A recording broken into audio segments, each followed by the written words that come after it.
hum the theme song. Won't hold it against you if you get parts wrong. While the memory's not too strong, there's a piece of you from a time long gone. So while these fuzzy warm feelings remain, question we ask is still the same. Is it a treasure or just plain lame? Is this still good?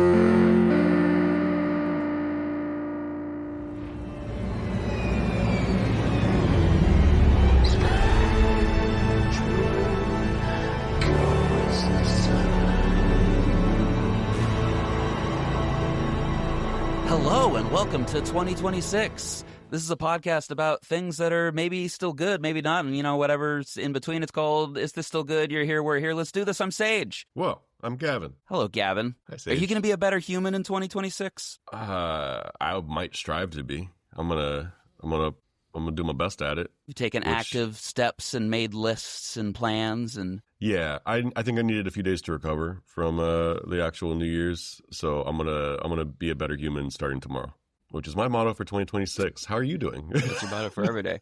I'm doing good. I'm not going to change anything. I'm not the problem. Okay, that's a healthy attitude to come into 2026 with. Yeah, I can't really fix the circumstances around me. I can only change myself, and I am perfect. Right. Anyway, it's 2026. We're starting the year not with a main episode, but we're checking in on the various Alien franchises that populated 2025. And we can't do that without our resident Weyland Yutani expert, Benji Carver. Benji's here. Hello there, and my God, how are we bringing up trauma from 2025 already? We've got all fresh new trauma. Yeah. Oh my God, it's been a rough year working for the Empire Builder out here. Hopefully they get me on another planet soon. Which is my God. I can't say I understand all those references, Benji. If I'm working for Weyland Yutani, you know exactly that I'm working somewhere off planet. No, you're expert. So in my mind, you are the investigative journalist who's trying to take down Weyland Yutani, and it's probably not going to work out very well for you. Oh, I guess we should coordinate our bits. He was doing such a good job of working at Weyland Yutani. What is that actually? Is that a shark tooth? Or... It is actually a fake piece. It is a couple of years ago. We all were playing in a Shakespeare show, and we were a bunch of drunks and miscreants, unlike life itself. And we just all wore like fake costume gear, and it's just something that reminds me because it was the first like piece of acting I got back to since the pandemic, and I just think about it as a little reminder that everything's just gonna be okay, even though we sat through Alien Earth all 8 hours. And Badlands, okay, but I don't know. Where are we starting off? Where do you want to go? Where do you want to go? Let's do this right. I took 2 minutes to write an outline. Yes. Come back. Let's start with Alien Earth, since it sounds. I think we all may have stronger opinions about it. It's certainly the deeper text, for better or for worse. I will say, regardless of how I feel about these things, you coming in with like this being your chief trauma from 2025 is insane. If I wrote down all the bad things that happened in 2025, neither of us would make that list. Let's just say that we watch things to escape sometimes, and then you're like, okay, this is why I can't escape. And I can't get off planet. I'm off planet, all the time now. Benji, I just got back from 3 days in Honduras. They basically did not have a president, 3 weeks in Honduras. They basically did not have a president the entire time I was there. I'll check in with that. I have a local patron saint of cinema. Patron saint of cinema that's out here outside of the warp dimension here in San Francisco. He is from Honduras, and he has lots to say. I'm sure he's better informed than I am. Oh, yeah. But it's weird. I got a text with my dad like a couple days before my flight. It was like, they might have a coup, right? The question is where, because it's happening everywhere right now. So, yeah. Anyways. Yeah. Anyways, let's talk about the happiness and escapism that is Alien Earth in a nice... utopian future that's good for everyone and not the end product of our current capitalist tendencies. Yeah. So we're in a world where 5 corporations literally control the planet, and we tried governments and they didn't work. Oh, is it 5? You could have fooled me with even more. So... I'm sure there's some mini ones. I'm sure someone's holding down Greenland.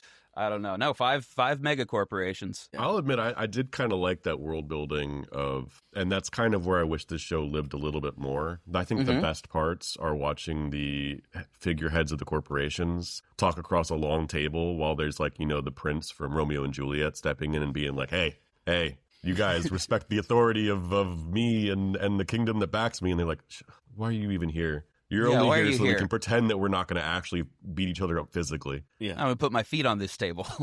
You mean the Peter Pan billionaire that just keeps yakking the whole time? And I'm like, wait, I thought I was here to see aliens and xenomorphs and all kinds of weird stuff. And I will say this. Well, okay, go ahead. Positive note, Timothy Olyphant as a replicant. Yes. Thank you, sir. Thank you. Thank you for your service. Thank you for your service. My God. And just him. Thank you wacky space synth. Which one is he? They've got 3 types of robots in this movie, and they all have slightly different one. They've got different purposes, and they bring up interesting philosophical themes. The problem is, I can't ever really remember which one's which. So the synthetics are the new children's, right? They're the hybrids. That sounds right. Okay. Then you've got the old, it's a cyborg that was on the ship with the aliens coming through. By the way, we are not going to go through the plot of Alien Earth. We are going to assume that you have seen it. Yeah. That would take 40 minutes. Yeah. And by the way, the most out of shape cyborg I've ever seen in my life. No offense to the guy. Great actor, but just. Why would a cyborg have to be in shape or work out? Yeah. Well, why would he even, be out of shape? That's the question. I thought I suppose that more is human than human, but I don't know. And then in between, you have whatever Timothy Olyphant is. I think he's a true android. I don't know. Somewhere on the line of Roy Batty and all that stuff going on. He's the ones that we've seen throughout the series before, is my understanding. Yeah. There's some, but he's clearly modeled after Roy Batty from Blade Runner. They kind of been playing with that. I think that realm a little bit because I'm 90% certain that this was supposed to be a Blade Runner show. It feels like it, which is fine. It's just I think that would have been better. Is my bigger note. It's kind of funny because Benji, you mentioned that you were expecting to see aliens in this, and. I mean, you got a lot of alien. You got a lot of other aliens. You get moments. I mean, this has some ingredients, but when this was promised to us, it was supposed to be there weren't supposed to be any aliens in it at all, and I kind of was excited about that. I was kind of excited to just see a villainous corpo drama. Yeah, I think it was really originally titled Weyland Yutani. Yeah, or Alien Earth Succession is what you wanted, Succession Earth. Exactly, precisely. Or if you're taking the alien lore and the world that's been produced and inhabited through all these movies, which I think it's fair to say that no one really cares about the lore in Aliens. We covered Alien Resurrection, and that is a couple hundred years in the future. It's you could do whatever within this franchise to a certain extent. I am in some Reddit spaces that would very vehemently disagree with you. But I'm just asking the people on this podcast. Okay, no one can you're scream in space. No one can hear you scream in space. People can hear you scream pretty loudly on Alien Earth. Exactly. So, I've always been curious what Earth is like during this. It's one of the things I really liked about Alien Romulus, obviously not Earth, but seeing how humans are living in this universe. And, the alien stuff in the Alien movies are great, but I've always really loved more what they do with Weyland Yutani. I think that's what elevates this entire franchise. So I was really excited to go see what Earth is like parallel to all of these. I was expecting it to be a little bit more altered carbony or Blade Runner or whatever. But no, I guess we're going to have an eyeball alien instead. I forgave the eyeball alien. Forgave. That's the best part of this show. Eyeball-y, does he have a canon name? Probably. Oh, thanks, Gavin. Yeah, I know. What does Reddit say about this? I do think this show is very helpful if you are a couple Reddits. His name is Acellus. Acellus? Not or Iris? Acellus, or maybe Tialis. And there you go. There. It could have been. It should just be Iris. He should be named Iris. Oculus. Mm-hmm. The Okay. I have to say that the show the first episode is like how we've talked about this, is just all over the place. It does find a groove, I feel, around 4, and then that middle episode when it backtracks to the spaceship again, which was my problem with the pilot episode, being like, who are these people? They're all dead. It's like, okay. Sure, yeah. Like, in the beginning, I'm like, I just want to watch Alien right now. Or Aliens. Well, and that's like, kind of why am what I it's trying to here? give you. Like, Yeah. but I don't know. And the expectation of Noah Hawley, like, where it's like, there's a lot of Legion in the show, which I like. Oh, yeah. But there's no Audrey Plauz. You know, there's no charisma with a lot of these characters to keep Timothy me. Oliphant, boy genius, adults acting like children. I get it. These I things get it. truly The not Peter work for you? Pan's room with billionaires. I get that. I was just like, yeah, okay, another private island billionaire. Like, you can just watch Larry Ellison in real time and his family. Are you saying that you're not currently sympathetic to the plight of billionaires trying to save and improve humanity, Benji? Woo! I mean, some of them, you know. Side note, watch the Vince Staples show on Netflix. There's some really good commentary about all this, about billionaires. I would- Season Season 2. 2. Season 1's Okay. beautiful. Have to make it more than an episode, which I did not when I tried. We've got friends it's that a worked on short the show. show. I really want to. Okay. But in the sense where if we talk about the billionaires thing, but with Alien Earth, and I just zoned out after that the bottleneck backtrack, whatever you want to call it. The self-contained actual Alien episode where they did a short film of Alien. I loved that. Is your problem with the episode itself, or just like where it exists within the show and the structure of Alien Earth? I just think that it was grooving on Earth, and then we're like, let's go back to not Earth, which it's fine. Like, it's just I'm intrigued to this if it does get a second season whenever this happens. It's definitely getting a second season. There's no way it's not. But I it don't also know came anymore, right when like- Hulu and FX and Disney Plus were all doing their, as every studio we all know, and we've all talked about it at endless breath. Yeah.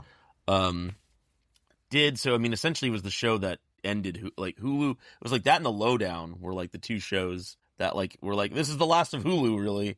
See, Are those the last ones to come out of like the FX pipeline? I feel like that there might be some, maybe a little bit more like big ones, or like, hey, this is like FX Hulu, not just like, oh hey, it's all Disney Plus now kind of thing.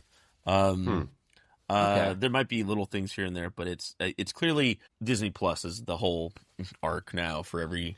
That's these kind of shows. interesting because, I mean, in terms of Disney Plus and their success, one of the things that they've been able to do as Hulu is just clean up at like award season. And that has been under the Hulu umbrella, not under Disney. Yeah, but as you say, talking shooting endless. themselves in the foot there. Yeah, but then sorry. the whole streaming and studio stuff, I think that's just, it's the wars continue as always. I think the important thing is that we have only 2 or 3 media conglomerates so that us consumers aren't burdened with choice. I'm sure that will work out best many, for if you ask everyone. me. Yeah. Yeah. We are back And then then they to can the divide 3 to up the 4 channels. planets. 3 to 4 channels as a kid. You remember when we only had 3 or 4 channels?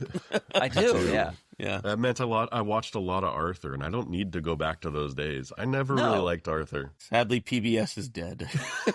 So don't go there. No. I didn't mean to piss on that. The grade, billionaires yeah. killed PBS again. Welcome to 2026. Yay!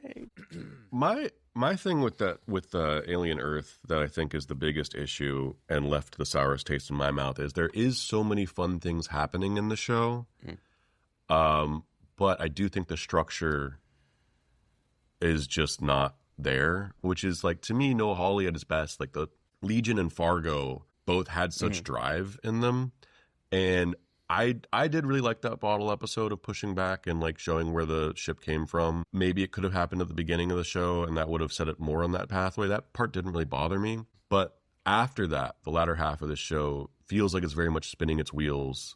And then the finale that we get is extremely dissatisfying to me because it doesn't feel like an end of a TV show. I've had a friend of mine argue with me that is actually a very good ending for the show in terms of, you know, it's like, all right, yeah, I mean, what more do you need to see? Do you need to see the kids go out and like rule the island. That's boring. Think This I is the need- natural place to end the story. And I'm like, I gotta disagree with that, but especially because it is not self-contained. Like, I think, find a natural way to end the story that doesn't end with, like, now it's our turn to rule. If it's not gonna be a 2-year wait for a next season that is not even confirmed.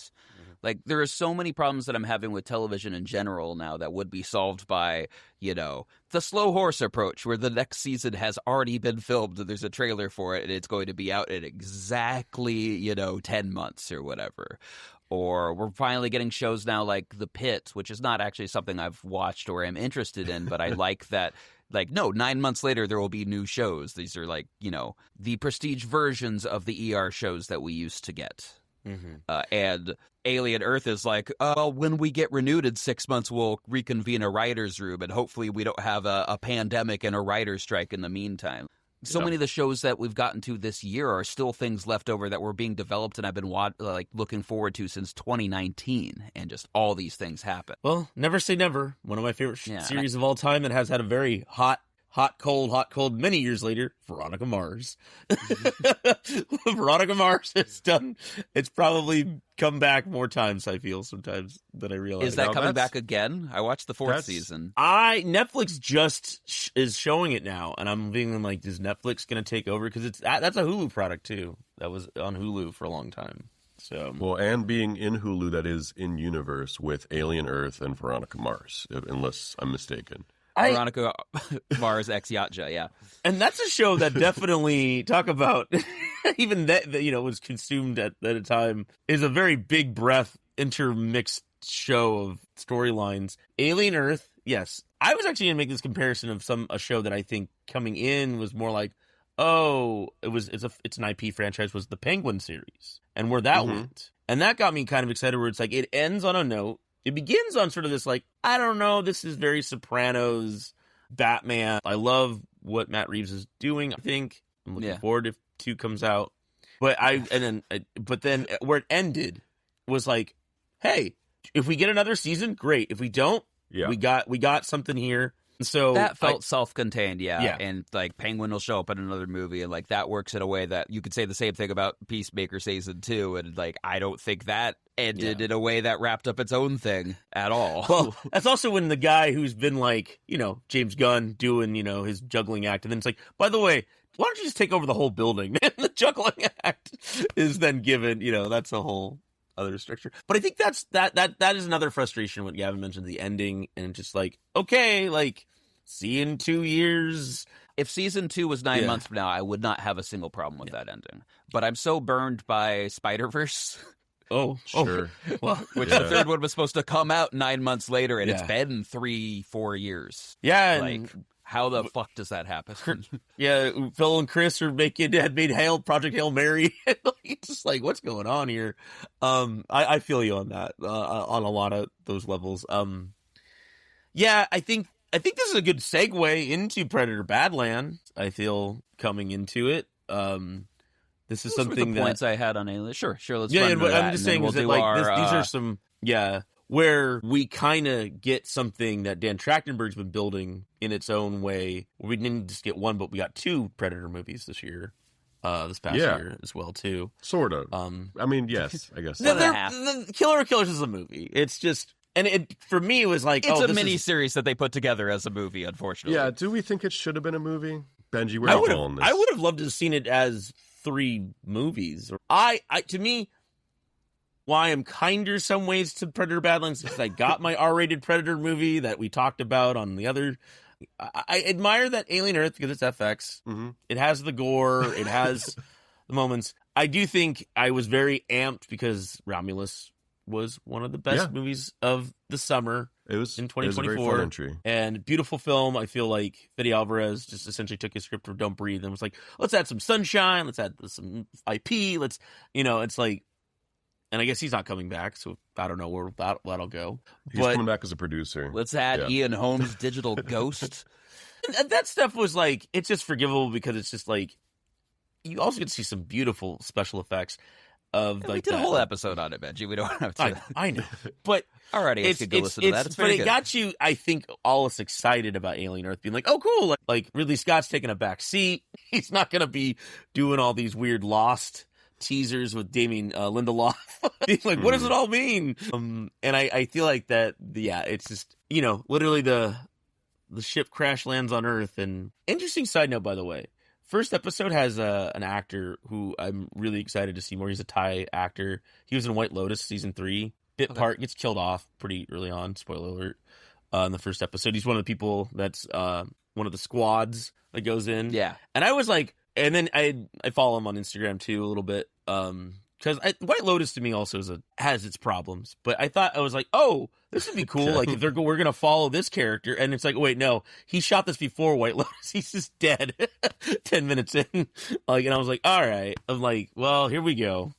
And again, thank you, Timothy Oliphant, for saving us all. for the. I would love a season of quick side note, I'd love a season of White Lotus that's set in the Alien Earth universe, or just set like 100 years in the future. I wish I had it in front of me what year Alien Earth takes place. I want to say it's like not on Billionaire Island. Late, in 70 years from now. It's not 300 years in the future, but it's I think it's the end of this century. Yeah. I don't have my Alien timeline memorized because it's gobbledygook. It keeps getting. There's always footnotes and Again, I think Prometheus really did more damage than good to us all from coming in. I don't need the timelines to like line up in a way. Like there are other franchises that I do care about the lore and like things lining up, and I would be upset if it got Alien isn't like that. Alien is a franchise that people do care about at a certain extent. That maybe here's my pitch, or here's my theory. Mm-hmm. I think people do not care about the continuity of Predator at all. I think that's again. Fine. We talked about that on benefit. Predator 2. Yeah. Gavin mentioned that. The whole thing with the Yacha, and I think that sort of has no one cares. Developed over time, and now it's on its own internet subreddit. YouTube. I think the folks who really care are much more invested in the video games and the novels, which I can't imagine that there's that many of them out there. If you're listening, though, write angrily emails on Sage's Instagram. Yeah. Alien vs. Predator, Dark Horse Comics. A lot of this is backtracking. I'm not saying no one cares. I'm saying on an aggregate, like Predator when is a playground that you can fully play in. Predator versus Star Wars, or Predator versus Darth Pinhead. Vader. Well, what I want for both of these franchises is and we don't have a reboot section of this one, so I'm just going to say it now. I would like a Knives Out mystery where it becomes like set on the Nostradamus or something. He just comes in afterwards and like, I do declare something something suspicious is afoot. That is Predator 2. That's when he, it's just he comes in and he finds the little like grappling hook in the ceiling. It is hot in the and LA. It's hot in Los Angeles. It is hot. This summer make a creature want to do a murder. And you know what? In this world of Sora and all this AI, that actually might be something I'd watch. Knives Out Badlands. Badlands, Alien vs. Predator. What is going on? All of a sudden, like Jeremy Renner has a xenomorph inside him. And, yeah. Josh Brolin's Knives Out with like a second somewhere. act sci-fi twist to it. Well, hopefully we get Knives Out movies forever. I hope Rian Johnson does also do other things, but like if he wants to make 5 or 6 more of these, if he wants to do like a old Benoit Blanc in 30 years. Yeah, he's having a good time. Then hell yeah, everyone's having a good time. God bless those movies. Anyway, Predator Badlands. Predator Badlands. Well, I wanted to talk about Killer Killers just for a minute longer. Whatever Gavin wants to do, I guess. I love Killer Killers. We'll do Type 5 on Killer Killers, because that is a movie that exists. Killer Killers is... Gavin. A Hulu exclusive, Killer Killers. A Hulu exclusive. I kind of felt a little underwhelmed by it. Like, there's a lot of fun to be had here. The animation's not quite the style that I would have loved to have seen a slightly stronger animation style. Or not stronger, just different. I'm a little tired of that kind of, I don't even know what to call it. It's just like a very specific. Is it like the Netflix Western anime style? Because it felt like Castlevania. Yeah. It felt like, yeah. No, it's not nearly as nice as the Castlevania is much more 2D. Oh, really? Killer Killers is very much, to me at least, looks like a very 3D kind of. It's on par with the Ninja Turtles movie that just came out. I would not even argue that. Yeah, I mean, it is a little cuter like that. Yeah, but yeah, I kind of wanted a little bit of a different style to it. It would have been really fun to see, especially in these kind of triptych versions of things, if they'd experimented with different styles for different stories too. That'd be nice. And that's although where when they all come in together at the end, that's where it's. I mean, so jumping back, the What If series on Disney, which is just like every Marvel thing that you've seen, that was supposed to be a different animation style for every episode. And then they just decided that was too much work and too much expensive. So they chose really the blandest ones. And those do also the same style as come together Killers. At the end. Is it? Yeah. To me, those look very similar. And they feel like I haven't the seen Killer version. since the summer, and it pretty much has like floated right over me. Yeah. Like, that would have been a great TV show where, I mean, I would have watched like 6 or 7 of those. I don't like how it came together at the end, and I honestly don't like any implications that it has for the future of this franchise, because I want continuing one-offs. I don't want direct sequels. I don't want... don't like that because the big twist thing at the end is that all of our heroes from the movies past, which we did talk about, are appearing in the end of Killer Killers. In their like weird prison thing. They've all been abducted and frozen. It's a bummer. Yeah, it's like, what happened after Predator? Well, Schwarzenegger just got abducted and he's been on a spaceship for hundreds of years or whenever this takes place. Really takes the wind out of defeating a Predator in combat, you know? Yeah. And I like them all as one-offs. Like, Killers, if this is the route that this franchise now takes as a collective, it worries me. And I know I'm jumping ahead, but that's how I feel about Badlands as well. It's just like, are we getting a direct sequel? Is this tying into other stuff? Yeah. Yeah. Because Badlands is also a break in the chain where no longer is it this tried and mostly true formula of a predator comes somewhere and we watch people deal with the fact that there's now a predator among them. Instead, we get to watch this predator who feels like he has something to prove and is going with a lot of familial trauma to a new island to prove himself. And what does he find out? It's not really about proving yourself. It's about friendship. It is about the friends he made along the way. It's oh man, and where to begin? Just to put we have to really set up here is that Predator Badlands came in. We all knew, and that was the big question mark. A PG-13 Predator movie, first in the franchise. Except for I don't understand how this movie's Predator. PG-13. PG-13. I think this is the most violent PG-13 movie I've ever seen. I think it's more violent than most violent R-rated movies. And I think the idea that, like, well, there's no human blood in it is just one of the wildest things I've ever seen come out of, like, our rating systems and our relationship with violence as Americans. Absolutely insane. Yeah. Like aliens are getting ripped apart, robots are just synthetic blood everywhere, and I'm just like, oh, but it's not human blood, so it's okay. Yeah, it's all this That's nice insane. Blue-green I think oil this movie is dripping. more violent than any John Wick movie. I will put this in comparison, though, and these are on different filmmaker levels. Transformer movies are as intensely, like, just hitting you with everything as violent, but because of robots, it's technically, not... I feel like that Dan Trachtenberg definitely has more smooth and I think made a movie that is consumable. In some ways, it's funny how all these franchises, especially at some point, though the Predator franchise is the first time where it's really like, we're going to cater to the Grogu and Mandalorian audience here. And that is what is my biggest, like, oh, God.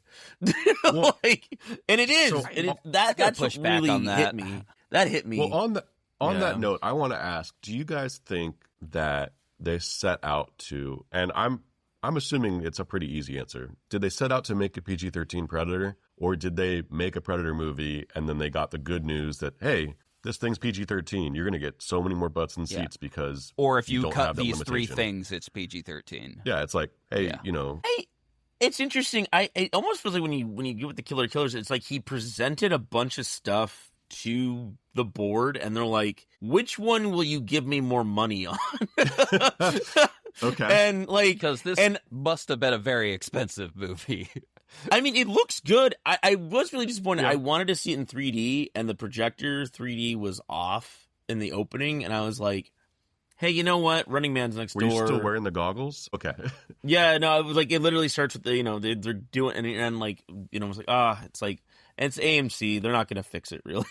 And thank This God for was AMC. I just AMC. flipped over to watch Running Man again, which was fine. And then I came back to it after Running Man. I had a half a day off when this came out, or when I got to see Badlands. So I kind of came in like, oh man, like I was kind of in the zone. Had me a drink, just like let's have fun with it.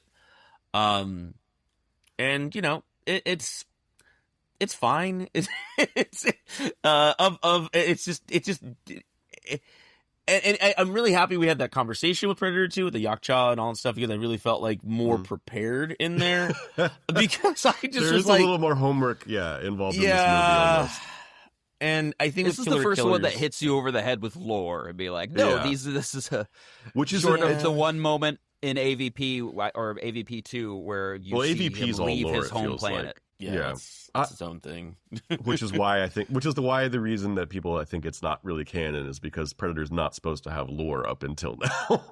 Killer Yeah, of now it Killers does. really was that first. I mean, I guess it is the pistol in Predator 2, like we talked about, is that's the build of a universe. Yeah. I'm gonna kind of just bounce freely between. I do kind of feel like Killer of Killers and Badlands have become the table setting that is this franchise, which I think is also interesting. The fact that this director is the only one compared to Alien who is coming back. I did This think has we were gonna. a hand. Like, this has Yeah. a hand guiding it. He is kind of the Kevin Feige, and that's why I'm saying that, like, no one really cared enough about Predator, because no one is saying no to Trachtenberg. I think this is a good thing, but there is no studio head, there is no established lore, there is no Marvel creative committee or anything, like, guiding this franchise. Like, do what you want, we will say no occasionally, but we are not going to guide you because we do not care. Because we are Make Disney. these until It is something Disney. flops. Do you think, because the other thing is with Killer of Killers that I think I'm a little disappointed by is the fact that we got that movie means that I don't think we do get the Prey version of those movies. And I would have loved to have seen that. I would Are have you loved talking to have about seen more the live action? One-offs in that way, or a direct sequel to Prey? No, one-offs in that way. Yeah. The live action when- version. Predator Badlands was announced, I truly assumed that it would have been like a sequel to Prey set in Montana, South Dakota Badlands. That was my assumption. I think that's a fair Sure. assumption. They announced the title before they announced anything else, and well before you knew Elle Fanning was playing a backpack. And Elle Fanning does her thing. She's great. Yeah. And She's it's- wonderful in that. I mean, I'm such an Elle fan. I do wonder, and there was a lot of interesting, what is the reflexive, the deconstruction, which is also in Badlands, that I kind of like, and I also kind of like, well, you don't also have to read into it, is the whole, when we get the big claw trap thing, I was like, oh, this is like an inverse thing where it's now, we're on the other side of that. And I was like, you know what? Like, whatever that thing is called. Sorry, I'm doing very bad at my job and investigative journalism here, my notes. But I like I said, I had a good time for the most part. I just wasn't like, oh wow, like what's next? It's more like, oh, I see where this is going. Thank you, Disney. Well, Yeah, there is part of that movie too that like this is some of the magic has to disappear when you have to look at it's the same thing with like Jaws. It's even if the shark becomes the hero, that means you're not getting to be afraid of the shark the same way. Wait, I thought the think shark that's was always part- the hero. I mean, just saying. Yeah. what I mean is like you get to demystify the Predator to such a level in this one where he becomes a diminutive character. Like, he is a much smaller predator, that's what we've decided, and everything else has to be bigger and scarier, but it's also like they have to shrink him down to make things bigger and scarier to the point where he is overpowered by androids. That is part of this too. We're watching the big bads be human creations, and like you said, the table setting is switched, and I think they pulled it off, but that is a gamble. Yeah. Well, I think they'll sell plenty of merchandise from it, especially. But that's the thing, is that it's like This The is video game definitely tie-in the will be Return fun, of yeah. Jedi. Oh my god, I want that game. Which one? The speculative video game tie-in Gavin just suggested. I'm like, I would play a Predator Badlands game. Especially But you are literally collecting powers through the movie, essentially. But it's Banjo-Kazooie is very much set up, the guy in a backpack thing, you know. Fanning spins her arms around really fast so you can float when you jump off cliffs and stuff. And then But when you is get this the Return of the Jedi of the series? Because this is definitely where the Ewoks come in. Yes, for sure. Yeah, 100%. I mean, literally, you've got the big goofy. What do they call the villain in that? Or not the villain, like the big blue monster. I'm just going to call him a Balrog unless we know. Do you mean the rock monsters from Noah? Those have I forgot those names. I know. We know that you know another Noah. lifetime. Because that was made right before IP was a big movie for Paramount. That probably would have had to been pitched as like a multi-tier, like, hey, we're gonna do this. Aronofsky's IP, but I mean, technically, Noah is a prequel to every other Aronofsky movie. So it is, and interesting enough, we in 2025 we got a very different Aronofsky movies. Because I just feel so indifferent. It's very much that 2.5 star movie. Of like, well, there's things I like, but I'm scared where this is going. Yeah. So, no, that's true. Predator Badlands as a standalone is something that I really liked. It made my top 10. Yeah. None of the doubts that I had going into it actually panned out. However, if that is the future of the franchise, like everything kind of intends, that's not a thing I'm excited about. I got the Predator Avatar movie that I wanted, essentially. I think it's also something I just considered. This is the best Avatar movie that came out last year. And I would have loved to see it in 48 frames per second. As a nature documentary in Badlands. I have not seen an Avatar movie since 2009 when the first one came out. So good job. I'm not an expert. So okay. There's just always a better movie playing next door, or a movie that I'm like more invested in.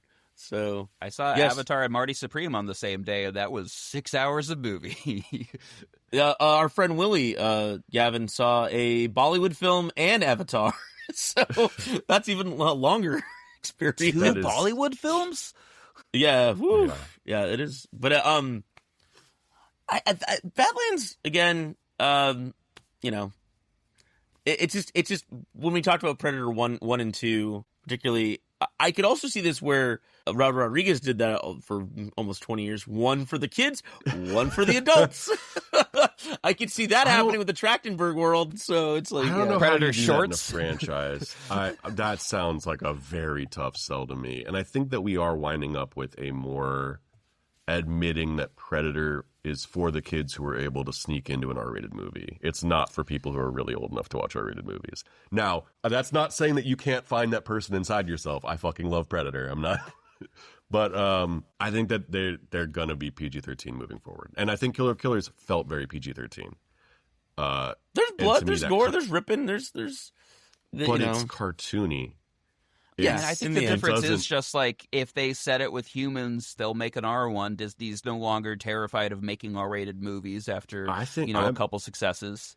I think you're going to wind up seeing bloodless versions of it. You're going to get that Akira Kurosawa, that style of like people get shot but blood doesn't come out. People get slashed but blood doesn't come out. That coward Kurosawa. Wait, it's funny because what are you talking about? Ron is one of the most bloodiest movies ever. So there's literally a throne of blood. When I said that, I know that he does both, but like I'm thinking about like his early stuff where like they slash and then they just fall down and there's no blood. Anyway, so yeah, Yojimbo babies. But the thing I'm kind of curious about is how do you feel about we're probably going to get a Badlands direct sequel, right? Think so. Do you guys want that? Do you care about it? No, I think I was way more excited about that movie before like Mother showed up at the end or whatever. I'm like, oh, well, this is dumb. And the rest of this movie has been smart and I liked it. So that's kind of a bummer. Yeah, sure. Yeah. Okay. I'm excited for more Alien Earth and not excited for more Predator Badlands. If Trachtenberg does another pivot and they just let him basically do, his Knives Out for the rest of his life, sure, to bring it back, where it's just like, yeah, do a movie with the Predator, just keep doing it until one of them flops, and then we'll stop letting you do it. Will we get a secret Cloverfield movie with the Predator because Oh, that's right. Trachtenberg is from the tree branch of the J.J. Abrams teaching world. I think David Lindelof's Watchmen, which we talk about another show that never got anything. But I thought it was a great show. Great freaking show. Didn't need more of it. Just No. But again, perfect. In a world of... I mean, David Lindelof is my favorite television creator. Oh. Period. And honestly, Noah Hawley's second. Noah Hawley's up there until Alien Earth. I'm like, this is looking like Lucy in the Sky with Diamonds, almost. Oh, man. Which I kind of enjoy that movie for what it is. But what is Do you think... Don't answer that. So we're kind of just not... It sounds like we've just got no idea where Dan Trachtenberg is going to go, and we're okay with it? Is that... I don't think, as someone who doesn't have a choice, like, I'm going to save my excitement and contempt for when the next Predator thing is announced. Yeah, pretty much. All right, so I think it's time to answer that question of was it worth it? We got to jump back to Alien Earth first. I think we're all going to have a little different answers, so I'm excited. Benji, Alien Earth, was it worth it? Speaking as a worker / undercover investigative journalist. Corpo spy, yeah. Headhunter, maybe, also, literally. For both these movies we've talked about, these franchises that intermix and mingle with others. I think you're right, Sage, on a lot with if there was another season aboard, I'd be like, let me give it. I just am in that zone of TV and movies that we've all seen blend in together, and Alien Earth is something that frustrates me because each episode is almost too long. It's almost its own movie, and it's not a series so much. That's what I think is another thing. There's some ingredients that we're cooking and we've talked about it already, especially with Timothy Olyphant's replicant character. I'm indifferent. I mean, you guys made me go back to it and watch it, and I actually got excited for a moment, and then I was like, no, especially by that. And I know you like the episode. I mean, I think it's if there's more TV like this, I would just wish it was a little more consumable and not like, hey, every episode is an event, kind of thing. It's certainly like a self-contained Alien episode like we got at Alien Earth. Just like every 2 years. Let someone else do that. Just like a 50-minute Alien episode. Of a Christmas episode of the Aliens. A Christmas special. Yeah, an annual Christmas special. A life day, yeah. Put a little Santa hat on the Xenoboy. But I mean, I'll the little head inside. Yeah, but I'll still watch any... Yeah, Noah Hawley will always... I mean, especially starting off. I mean, and we're seeing a big question of... I was going to ask you guys later about what are you excited for 2026 kind of thing. I'm definitely, and I think I come back to this, we've mentioned also the Knives Out series in this thing. I think Sterling Harjo's work with Reservation Dogs and Lowdown on the same network, on the same channel, owned by the same people. Please go watch those shows, especially the Lowdown. That is a show that it's top tier entertainment. As I've been saying a lot on the Balboa podcast, top shelf, Can't even reach it. Well, you gotta reach, you gotta, and it's the problem. People aren't watching it because they can't reach it. Yeah, you got with you that gotta pander to the short people. The oro that you were looking for, Sage. that is there. So I'm not. Those shows give me life. Vince Staples, things like that. But it's fun to connect with y'all and talk about it because it is expanding, and I'd rather have Reddit subreddits of this than whatever else is going on in the world. You don't want to be on r/poll, yeah. And so so we're talking just Alien Earth. Was it worth it? Yeah, let's just to help you out a little bit, Benji. I want to say, is it still worth it? Was it better left as a memory? I think it was worth it talking with you guys about it. But I would rather, if it was on my own, better left as a memory at the end. Yeah. I think that's what counts. I don't think we get to influence that, pandering fool. No, but I mean, I think there is benefit in it keeping the conversation going. It means we're going to get more of it. It means that the lifeblood is still there, and it means that they are getting continuous dollars, which convinces Disney that it's worth making these stories. Mm-hmm. And I was pretty disappointed by the finale. I enjoyed a lot of the ride. I do think that the alien was the worst part of the show, which was a bummer. And that leads into my least favorite thing about the main character is her being able to communicate with the xenomorphs. That's the kind of lore building that to me there are certain things that you can do to break a universe, and it bums me out. And I think like Prometheus, similarly with the black goo, kind of breaks the universe. So there's been like some chips away at what it could have been the perfect organism, right? But I would say that I still had a good enough time in this show. I would definitely watch more of it, and it feels like there needs to be more, and it feels like that's what they're banking on. This doesn't feel like a complete thought. It feels like a very messy writer's room, and that kind of bums me out. I wish that they'd had been able to chase what I felt like we were promised, where there wasn't an alien in the show, and it was something that could be like, I do want to watch Severance in Weyland Yutani. That is exactly what I want. And if there happen to be aliens in there, like sheep eyeball monsters, cool. But like, I do actually want to see the snippets that we got similarly on the last Alien movie, where we get to see like, I am indentured servitude in space. I'm interested in that stuff. And this, wasn't the full meal, but I'm enjoying the crumbs that we're getting. Yeah, I think that's pretty accurate. So was it worth it? Yeah, I think so. Yeah. I really liked Alien Earth. I was really on its wavelength most of the time. There are more successful versions of the show that are focused on some of the ideas it throws out, but it is throwing out a lot of ideas. It is asking you to digest a lot of philosophy, and that is what's worked so well for me on other Noah Hawley shows. Legion's the most obvious example, but a lot of it's just a lot of Fargo is just people asking each other philosophical questions. In that sort of the things that work about True Detective as well. Not to get too off topic. Yeah, Alien Earth fully worked for me. And it's also a show where I'm just like, I don't care that it's messy. I just want to see what's happening next. And none of what happens next was so off-putting that it put me off of that viewing perspective. Like, and I would argue, to pop in, just that is where the show is ending, is directly with attempting to give you that emotion more than ever. Where it's like, you need to know what's happening next. Yeah, but I can't hold that for 2 years. It's just like everything that I've watched, I just watched Stranger Things, and even with an 8-minute recap, I'm like, I don't remember what happened in this show. That show's a bunch of gobbledygook to begin with. But like, I would remember and care a little bit more if it had only been a year instead of 18. I don't know. Sure. 11 is married and has a kid in real life. Yeah. That's what I was trying of avoiding when I was wrapping that up. Those examples. I'm just happy to never have to think about those children again.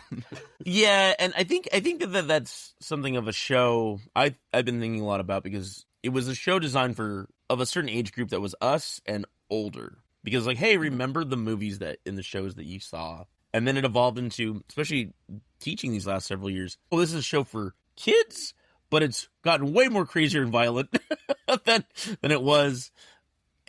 But it is evolved into something where it's like, this is not this age group. This is for the younger folks now.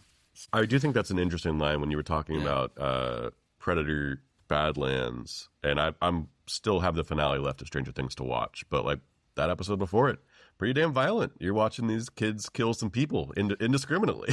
Yeah. And, that goes through a guy's face, and it's like the most I've jumped and been uncomfortable. Which was great. Like, loved it. I was just like, but I'm also like, to me, Stranger Things is a kid's show.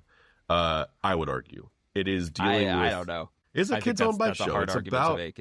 I don't know. I think it's for people our age who want to remember what it's like growing up as kids with imaginations before the internet. I think that's the target audience. I don't think it's for people their age now. Okay. Before we wrap up, I do want to talk a little bit about... Well, we didn't do our Predator Badlands. Was it worth it? But okay, I guess we could do that. Let's speed round that, because I think our takes have been a little bit clearer on that. Benji? I think Predator Badlands is a fun experience in the theater. I think it's exactly what the movie experience is there for. I wish the 3D glasses were working, because I just wanted the popcorn. I also like that, that we got a movie that was under 2 hours.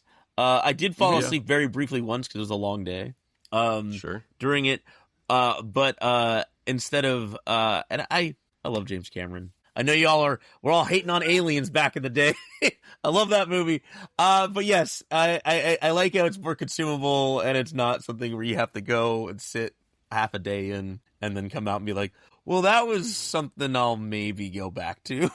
We'll see where Dan Trachtenberg takes this. I think that hits both as a memory, it was fine. I think together, as I say, like conversating with y'all about it, but I'm also like, if I had to choose, and that because of also Killer Killers, I'm definitely looking forward to seeing, and we'll probably get more Predator before Alien Earth, is my guess at the end.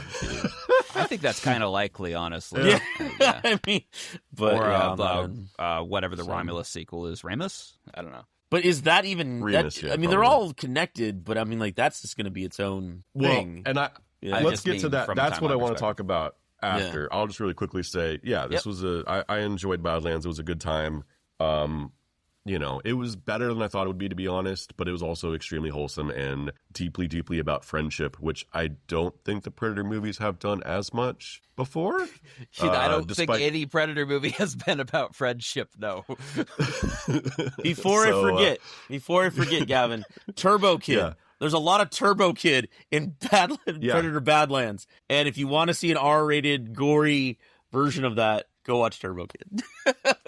Yeah. So there's a lot of, anyways. But yeah, no, it was, I think it was worth it. I am excited to see where they go. I was more, just to quickly throw Killer of Killers in there, that one disappointed me just because it felt like it limited what we can get in the live action world. It was still fun. It whet my appetite for what I wanted it to be more than it actually kind of delivered what I wanted it to be. And I think a lot of that is the animation style that I'm just not particularly drawn to, which is a me thing. Yeah. So that's fine. I mean, we have a lot of those conversations where like certain animations work for me and don't work for you and vice versa. That's very tailored. I love Predator Badlands. It's the only movie that I saw twice in theaters this year. It is on my top 10. And I think with both Killer and Killers and Predator Badlands, the only thing I have to say from a cautious perspective is I don't like where they lead the franchise. Killer Killers at least gave me the taste of like, oh, let's get more praise. We're like, well, here's 3 20-minute praise. And then here's a weird amalgam that has actual implications for the franchise. And like, no, thank you. I just want my praise. Please and thank you. Yeah, there's something going on. Badlands as well. It's just if that's how the future of the franchise goes, that's a problem. But man, I had a good time and a goofy curl on the corner of my face watching Badlands. Just like I cannot believe that this is a thing that someone got to make and I got to enjoy, because like those are very improbable. That this movie exists is so improbable, even in like an IP driven environment. I'm glad to see that you like something, Sage. Too. It's nice to like that. That is something that really made me happy when I heard that. I was like, you know what? I'm happy. I'm happy he's happy. It's one of those things at the wedding. I'm happy for them. So, you think Jean-Claude Van Damme can watch these movies, or do you think he just remembers please, the suit? Let's just stop the bleeding right here. That's another 2025 of insanity that ended not on a great note. That's the dumb cameo that I want in a Predator movie. Is like, when is Van Damme going to show up for one of these? In the original suit, he's next to the suit. Yeah, well, I want like a dumb cameo like Schwarzenegger does in a lot of movies. Like, I don't want anything more than that. Keep saying Predator, no, not good enough, and then he'll do a billion Terminator things. Exactly. I'm saying Jean-Claude Van Damme shows up in Alien Earth, and they've got the original suit like in a containment thing next to him. And it's getting burned. They're burning it. They're incinerating it. Alien Earth could have Yachtjas in season 2. I'm saying cast Jean-Claude Van Damme as the... is he French? What? No. Belgian. He's the muscles from Brussels. Yeah. Put him as like the Belgium company, whatever owns that part of Europe. Put him at... I want to see Van Damme play a tech billionaire. Yeah, that's what I'm saying. A delight. Now, the last thing I kind of wanted to talk about is I think it's Dan Trachtenberg has been the most verbose about it, where he's like, yes, I want to combine universes even more. Let's give us another Alien versus Predator go at it. It can be its own. I want to unite the continuity. And Fede Alvarez is like, yes, I'll take more money, is kind of the vibe I'm getting from him. Where do you guys fall on the future of... Another thing is that Alien Romulus was amazing, but it was very much mostly a retread. It was like the best version of The Force Awakens to me, where I actually cared about and enjoyed the characters. Where do you see that franchise going? Are you still excited about it? And then do you think the combination is going to work? Because I don't know. I think you guys both like AVP a little bit more than I do, which I've just kind of ignored it. I went and watched those movies and have been like, no, never again. But admittedly, that was mostly and I heard it called the new metal era of movies. And I'll admit that I don't like any of the new metal movies. Equilibrium was fun, but that's about it. Or Matrix was great, and I guess that's kind of right before that. I don't know. Anyway. Gavin and Sage, I know because you're doing the sound, I'm just going to have to say this, and I'm trying to not do this with hurting anybody. Are you ready? So, when you say I don't know, was that the Korn song from 1992? Because I think that's a little anachronistic to what we're talking about. I feel like that's what you're talking about with this. And I'm sorry, I had to get that warning. Because when you say new metal, that's a whole other era. But I do think because AVP came out of the last of the new metal era, I was burnt out. High school, everything was Jarmusch. Yeah, I watched Ghost Dog all the time. No one could. I was like, Die Hard's the only one that matters. RoboCop 2, Ghost Dog every day. You know, I actually have enjoyed AVP a lot, and that was also one of the things. Like, it's a fun movie. They're trapped in a maze in Antarctica that's moving. It's Predator X Maze Runner. It might be Paul W.S. Mortal Kombat. Like, if you put top shelf. Where's the sentence going? Okay. Mortal Kombat, AVP. I like Resident Evil, the first movie. Event Horizon. And well, I'm talking about franchise stuff. I'm not talking. Okay. Event Horizon made money. Soldier's in this world. Soldier is in this world. I was trying. Yeah. Gavin, watch Soldier. Kurt Russell catches a snake. You'll love it. That does sound fun. I just wanted to ask where you guys fell on that. I'm optimistic. I think it's nice having someone so excited about Predator. Like I'm excited to see him Trachtenberg dip his toes into Alien too, and I hope that like he's very involved in that. Yeah, I don't know. This is a franchise that like for both of these, I've always just been like, sure, I'll see more. Sounds great. Let's do it. Yeah. Both of these very much follow to the like, let's see what happens. Yeah. Let's see what happens, and I'll make my decision then. Benji, where can we find you on the internet and otherwise? You can always find me at the video store at Warp VHS, as well as located in the Warp Dimension. Just in a non-disclosed area outside of San Francisco, but also monthly at the Balboa Theater, which is part of Balboa Theater Podcast, which is a monthly as well, with Balboa Theater and Cinema SF Bay now, not Cinema SF. And Cinema SF Bay is a nonprofit that runs the Balboa, 4-Star, and the Vogue in San Francisco. A lot of exciting things celebrating its 100th year, the Balboa Theater this year as well. Oh, yeah. So if you're in the Richmond district, definitely come check it out. We also have a lot of live comedy shows looking forward to as well. And Usual Suspects on 35 millimeter. I'll be projecting that in a couple weeks. Very excited for that. Part of your film. Kevin Spacey retrospective, I assume. Hey, we're all going to Italy, boys. We're all going to Italy.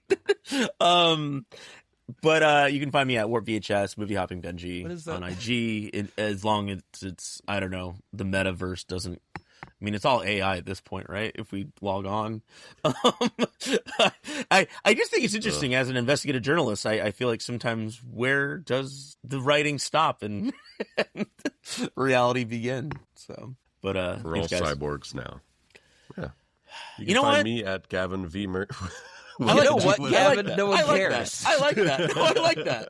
I like that. We're all cyborgs now, yes. Find him at Gavin Murray. Find me at Hold for Plane. Or you can find me in the streets of Los Angeles hunting the most dangerous game. It's hot out there. We'll be back. We'll be back later this month. We're doing this again to check in on the state of 28 days, weeks, years later. There is a bone temple that at least one of us is excited to go visit and possibly collect some bones.